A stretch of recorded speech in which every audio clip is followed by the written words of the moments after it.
Okay everyone, it's Willy's milk bar day. So I've been down there today. Woody wasn't there, but Echo was there, his wife. Having a good talk to her. She's really nice, eh? You know, all the things that's going on behind the scenes and running the milk bar. So very busy, but not many people are using coins. So that's all I've got today is $35 worth. So I've got 25 of ones and $5 of 20s and $5 sort of mixed 20s and 10s, mostly 10s. So we'll look through these and see what we got today. Okay, after checking that $35 of mixed coins, there was $25 of $1 and there was $4 of 10 cents and $6 of 20-cent pieces. So I think there's 105 coins or something that I checked. Not too bad for a small amount of coins. The 2019 JC there, that's very good. 3.9 million. That's the fourth lowest 10-cent piece. I'll show you the back. It's got the live bird on there. Really nice. Nice condition too, that one. Here we've got 2001 Federation 20-cent piece. This one's New South Wales. Just happens that I need that one and Northern Territory for my set of 9 coins there, states and territories. So yeah, happy with that one. That leaves me with just Northern Territory to find. Not too bad, lovely coin, nice condition, 2 million on that one. All the other coins are 2 million except for South Australia and Queensland, they're 2.3 million. Now just of note on these New South Wales one here, that check them because you get lots of errors around here. Lots of cuds just on the edge of that New South Wales map there. Sometimes down here, but anywhere in that area. So check your coins and see if you've got a cud error on there. They're sometimes long, about maybe a mil and a half. But have a look at them and you just might find yourself a couple of nice error coins there. The other thing about these coins, so on the obverse side of these Federation coins, all 9, plus the Platypus 2001, you can get 3 different varieties on the obverse. This one is the IRB initials are all joined. Then there's the other variety is the I is spaced and the RB are joined, and the third variety is all of the initials are spaced. I is spaced to R and R is spaced to B. So go through them, have a look and see if you've got any varieties within these 9 states and territory coins and the Platypus 2001. So that's good to look for, gives you something to do.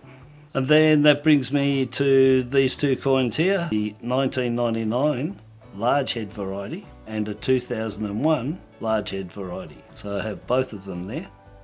With this coin, the 1999 large head, the legend is right up close to that rim, nearly touching it.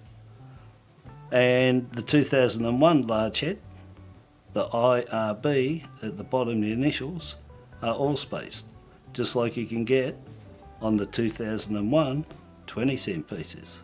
You can get the same. So the standard head on this is, and I happen to have one just here, that one, the IRB initials underneath, the I is spaced and the RB is joined. So I'll do a close-up of that to show you the difference. Okay, so this one here is the large head 2001 and you can see the IRB underneath the neck of the queen is all spaced. And you can see that nice and clear on that one. And there you can see this is the standard 2001 and the I is spaced and the RB is joined. So this is back to the large head, the IRB all spaced. Yeah, and they're not as hard as the 99 large head to find, but still semi, and they might be 8 to 10 standard 2001 to one large head. So anyway, look for them again. They're a couple of dollars for sure. Both those 2001s I got out of this noodle here.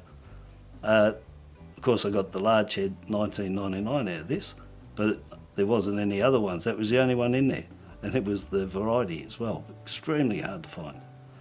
I dug this one out that I have, and that's just a standard $19.99, and the legend is further away. So that's a 0.5 and away from the rim, from the top of the legend, and this one's probably about 0.1. It's right nearly up there. You can tell the difference from them. Always look on the Zs and the Ts. That's the best place. So on the top of the Zs and the Ts, because they're flat, and that's where you can get a good idea of the distance to the rim. I'll show a close-up with those two. Okay, so the top one is the coin that I just found. That's the large head. You see the distance between the top of the T to the rim is only, I don't know, say it's about 0.3 actually. And then the bottom one is the standard head. You can see the distance there is probably about 0.5. And that's how you tell the difference. One's really close up, and the large head is the one you want in the 10-cent piece, the 19.99 10-cent. You want the large head. They're really hard to find. Lucky I can't believe I got it in $4. I think I got one from there last time in about $7. And normally, there could be 1 to every 15 or 20 19.99 standard heads before you find that. They're extremely hard to find.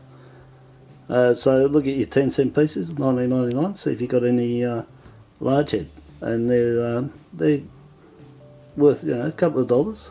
And that brings me to this one here, the 1984 $1 coin, our very first $1 coin. On the back of that is the Mobberoos. Nice condition, this one.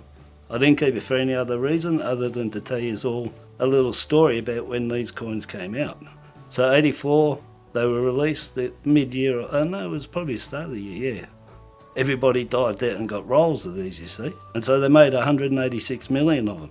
And everyone was getting rolls from the bank.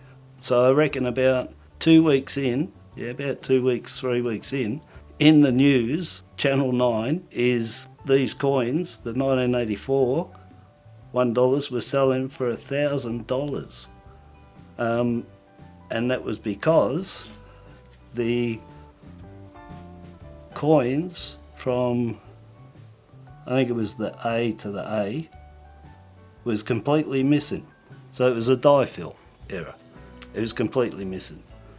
That was what the coins were, and they sold for $1,000. Now in those days, when you sold something, it was the Trading Post, the Herald Sun, or the Age. And if you put them in the Herald Sun, the Age, well, you could get them in every day, but the Trading Post was the main one, and so you had to wait a week. They only came out every Thursday, so you had to wait a week. That's how you traded your coin or bought coins in those days. Anyway, they sold for $1,000 each. My mum had a roll of dollars that she got from the bank, and she had 3 of them in there. And I never got one of them. She gave one to my niece that I know. The other 2, I'm not 100% sure. I think they all went to nieces and nephews. So 2 nieces and a nephew got them. And I wasn't collecting coins at the time, but I still remember that they've got them. But they sold for $1,000, and I tell you, they're probably worth $25 today. So that wasn't a good investment. Anyway, I just thought I'd let you know a little story of when that coin came out, the very first time. It was about 3 weeks, which makes it the very first error ever found on a $1 coin.